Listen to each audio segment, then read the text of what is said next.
नमस्कार दोस्तों, स्वागत है एक बार फिर से बहुत ही शानदार वीडियो में। तो आज बात करेंगे हम दुष्यंत के बारे में।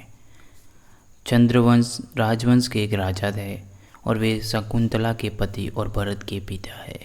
वे महाभारत और कालिदास के नाटक अभिज्ञान शाकुंतलम लगभग 300 ईसा में दिखाई देते हैं। महाभारत के अनुसार दुष्यंत इलिन और रंथति के पुत्र थे, जिन्हें क्रमशः इलिना और रंथतरा भी कहा जाता है।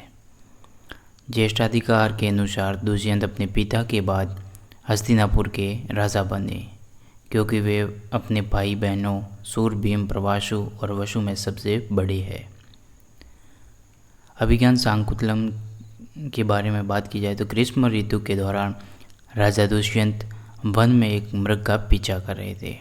तभी उनका सामना एक तपस्वी से हुआ। तपस्वी ने बताया कि वह जीव कण्व के आश्रम का है, उसे मारकर भूमि की पवित्रता का उल्लंघन नहीं करना चाहिए। दुष्यंत मृग को न मारने के लिए सहमत हुए और उन्हें आश्रम जाने के लिए प्रोत्साहित किया। उन्हें बताया कि ऋषि की अनुपस्थिति के कारण कण्व की दत्तक पुत्री शकुंतला उनका स्वागत करेगी। आश्रम में प्रवेश करने पर उनकी मुलाकात पौधों को पानी देती हुई 3 सुंदर लड़कियों से हुई और वे शकुंतला, जो उन तीनों में से एक थी, पर मोहित हो गए। समूह के बीच बातचीत के बाद उन्हें पता चला कि शकुंतला के असली माता पिता विश्वामित्र और मेनका थे। यह सुनकर एक हाथी उन्मत्त होकर भाग रहा है।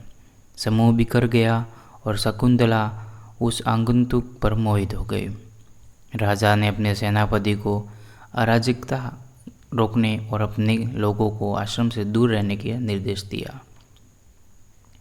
उन्होंने अपने साथी और विदूषक के सामने अपनी भावनाओं को प्रकट किया, उसे संदेह पैदा किया बिना आश्रम में रहने का बहाना खोजने का आग्रह किया। सौभाग्य से कुछ तपस्वियों ने जल्द ही उनसे अपने यज्ञ की रक्षा करने का अनुरोध करने के लिए संपर्क किया, जिसे उन्होंने शेर से स्वीकार किया। उन्होंने विदूषक को अपनी राजधानी में भेजा।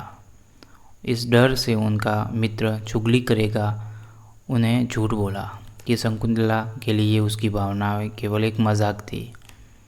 कुछ समय तक उन्होंने तपस्वियों के यज्ञ पर नज़र रखी। शकुंतला ने जल्द ही दुष्यंत के लिए अपनी भावनाओं को प्रकट किया और दोनों का गंधर्व संस्कार के अनुसार विवाह हुआ। राजधानी के लिए रवाना हुए और अपनी पत्नी से वादा किया कि वह अपने महल तक ले जाने के लिए उपयुक्त रक्षक भेजेंगे। एकांत में शकुंतला अपने पति के विचारों में लीन थी, जिसके कारण वह क्रोधी ऋषि दुर्वासा का उचित आतिथ्य करने में विफल रही। दुर्वासा ने उसे श्राप दिया कि वह जिस व्यक्ति के बारे में इस हद तक सोच रही है कि वह उपेक्षित हो गया है, वह उसे कभी याद नहीं करेगा। शकुंतला की एक सहेली अनुसुया ने अपनी सहेली की अनुपस्थिति मानसिकता का स्पष्टीकरण दिया और ऋषि से क्षमा मांगी। दुर्वासा ने श्राप में छूट देने की पेशकश करते हुए सहमति जताई कि पहचान का चिन्ह प्रस्तुत करने पर वह व्यक्ति उसे याद कर लेगा। शकुंतला की सहेलियों ने उसे यह श्राप नहीं बताया, यह तर्क देते हुए कि उससे कोई फर्क नहीं पड़ता। शकुंतला के पास पहचान का ऐसा चिन्ह था, इसलिए निसंदेह उसका पति उसे याद कर लेगा। कण्व अपने आश्रम लौट गए और विवाह के लिए अपनी सहमति दे दी। श्राप प्रभावी हो गया। जब शकुंतला ने गर्भावस्था के लक्षण दिखने लगे तो कण्व ने उसे एक पत्नी और पुत्रवधि के कर्तव्यों को समझाते हुए उसे वेदपति के पास भेजने का निर्णय लिया। राजा के महल में पहुंचने पर दुष्यंत शकुंतला को पहचानने में असफल रहे। जब उनके साथ आए ऋषियों ने उनसे अपनी रानी के रूप में स्वीकार करने का आग्रह किया तो उन्होंने केवल अपनी अविश्वास व्यक्त किया। शकुंतला ने उस अंगूठी को खोजा जो राजा ने उन्हें विदा करते समय भेंट की थी, लेकिन उन्हें एहसास हुआ कि यह यात्रा के दौरान खो गई थी। हॉल के बाहर निकलते समय पीड़ित शकुंतला को एक अप्सरा ले जाती है।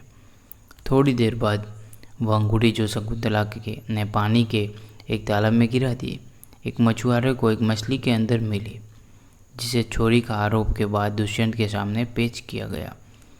अंगूठी को देखने पर राजा दुर्वासा का श्राप टूट गया। इंद्र के सारथी मातली दुष्यंत के दरबार में असुरों के विरुद्ध देवों में युद्ध की सहायता मांगने गए। दुष्यंत ने इसे एक स्वागत योग्य मनोरंजन मानते हुए इसमें भाग लेने की सहमति जताई। दुष्यंत अपने युद्ध में सफल रहे और उनकी जीत के बाद इंद्र ने उन्हें सम्मानित किया।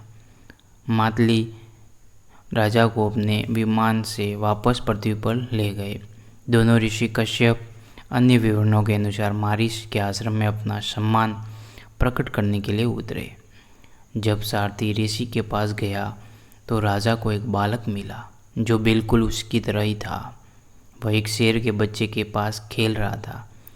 जल्द उन्हें पता चला कि वह बालक भरतपुरु की जाति का था और शकुंतला का पुत्र था।